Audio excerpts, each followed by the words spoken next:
yung laro, ang dali pa. O, diba? First try. Saan ba dapat mag-park?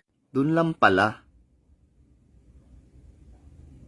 Ha? Doon talaga sa... So, dapat doon sa dulo. Pinakadulo ng walang...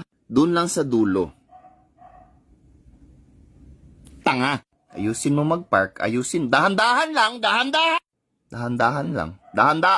Kakasabi ko lang dahan-dahan. Isihan mo lang. Tingnan mo, masyado kang maaga nag-break, kaya maaga kang nabut. Dahan-dahan lang kasi kay B. Ayan, sobra ka din, sabi ko. Dahan-dahan, hindi sobra. Huwag mong bilisan, huwag mong kulangan. O diba, nagkulang ka na naman. Tapos magtatanong ka, ba't ka iniwan? Kasi nagkulang ka, yan na. Ito na yung senyales kung ba't ka iniwan, kasi nagkulang ka. Gusto mo ba ulit ma-real talk, ha? Ayusin mo. Sige, dyan ka lang, mangisda ka dyan. Umayos ka, ayusin mo. Yan, sige, yan, ganyan. Dapat ha, makinig ka.